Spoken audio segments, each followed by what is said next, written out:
Hello everyone, আসসালামু আলাইকুম। আশা করি আপনারা সকলেই খুবই ভালো আছেন। আলহামদুলিল্লাহ, আল্লাহর রহমতে আমিও খুবই ভালো আছি। আজকে আমি আপনাদের সাথে ম্যাঙ্গো মিল্ক পুডিংয়ের রেসিপি শেয়ার করব। এই পুডিংটা তৈরি করা খুবই সহজ এবং খেতেও দারুণ মজার। আশা করছি আজকের এই রেসিপিটা খুবই ভালো লাগবে। তাহলে চলুন দেখে নিই কীভাবে তৈরি করতে হয় এই ম্যাঙ্গো মিল্ক পুডিং। এই জন্য প্রথমে আমি এখানে একটি পাকা আম নিয়ে নিয়েছি। এখন এই আমটাকে আমি কেটে নেব।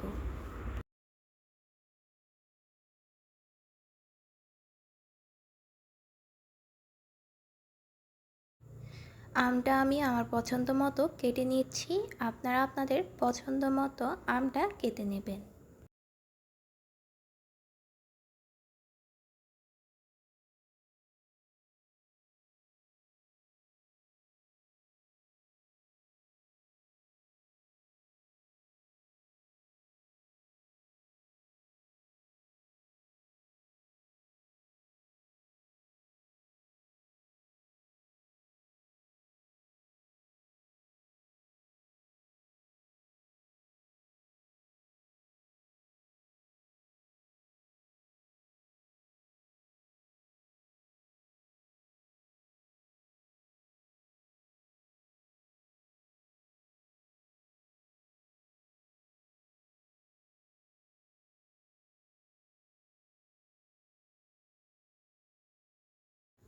আমটা আমি কেটে নিয়েছি। এবার একটি চামচের সাহায্যে আমটাকে আমি একটি বাটিতে নিয়ে নিচ্ছি।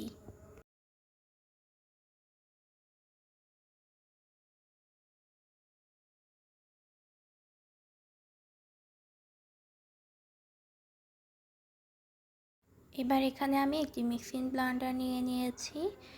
এখন যে আমগুলো আমি কেটে রেখেছি এই মিক্সিং ব্লেন্ডারের মধ্যে আমি এই আমগুলো দিয়ে দিচ্ছি। এখন সামান্য পরিমাণে পানি দিয়ে আমটাকে আমি ব্লেন্ড করে নেব। এবার চলে আসলাম চুলায়। প্যান বসিয়ে দিয়েছি। আগে থেকে যে আমটা আমি ব্লেন্ড করে রেখেছি এখন এর মধ্যে দিয়ে দেব। এখন এর মধ্যে দিয়ে দিচ্ছি 1/3 কাপ পরিমাণে চিনি ও দিয়ে দিচ্ছি 1 চা চামচ পরিমাণে আগার আগার পাউডার। এবার এই সব উপকরণ আমি ভালোভাবে মিশিয়ে নেব। সব উপকরণগুলো আমার খুব ভালোভাবে মিশিয়ে নেওয়া হয়ে গিয়েছে। এবার আমি চুলাটা অন করে দিয়েছি। এবার এটিকে আমি অনবরত নেড়ে চেড়ে জাল করে নেব। দেখতে পাচ্ছেন যে আমের পিউরিটাতে বলক চলে এসেছে এবং এটি ঘন হয়ে এসেছে। এবার আমি এটিকে চুলা থেকে নামিয়ে নেব। আমের পিউরিটাকে আমি চুলা থেকে নামিয়ে নিয়েছি এবং এখানে একটি বাটি নিয়ে নিয়েছি।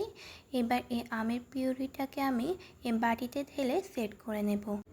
এবার এটিকে আমি 30 মিনিটের জন্য নর্মাল ফ্রিজে রেখে সেট করে নেব। ফিরে আসলাম 30 মিনিট পর। দেখতে পাচ্ছেন যে আমার আমের পিউরিটা একেবারে সেট হয়ে গিয়েছে। এবার একটি নাইফের সাহায্যে আমি ছোট এবং কিউব করে কেটে নেব।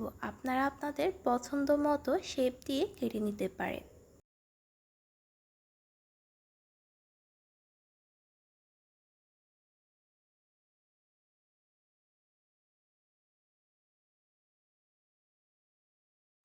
আমের পিউরিটা আমি কেটে নিয়েছি। এবার এটিকে আমি তুলে নিয়ে একটি সাইডে রেখে দেব।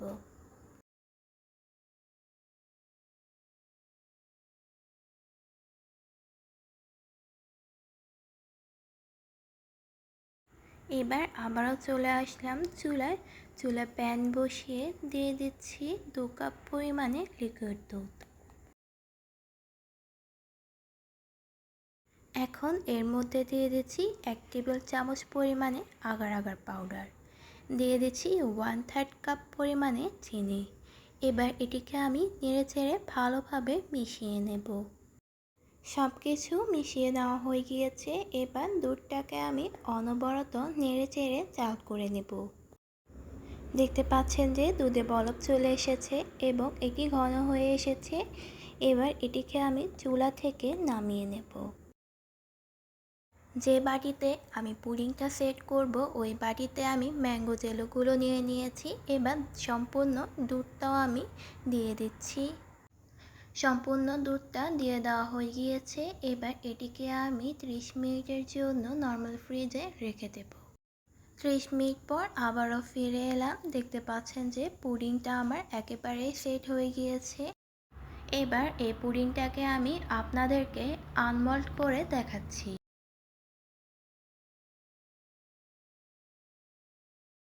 এই তো পুডিংটাকে আমি আনমল্ট করে নিয়েছি। এবার পুডিংটাকে আমি আপনাদেরকে কেটে পরিবেশন করে দেখাচ্ছি। এই তো তৈরি হয়ে গিয়েছে খুবই মজার ম্যাঙ্গো পুডিং। এই পুডিংটা আপনারা একবার হলেও বাসায় ট্রাই করে দেখবেন। এই পুডিংটা তৈরি করা খুবই সহজ এবং খেতেও দারুণ মজার। আশা করছি আজকের এই রেসিপিটা আপনাদের সকলের কাছে খুবই ভালো লাগবে। ভালো লাগলে লাইক সাবস্ক্রাইব করে পাশে থাকবেন। আজকের মতো এখানেই বিদায় নিচ্ছি। আল্লাহ হাফেজ।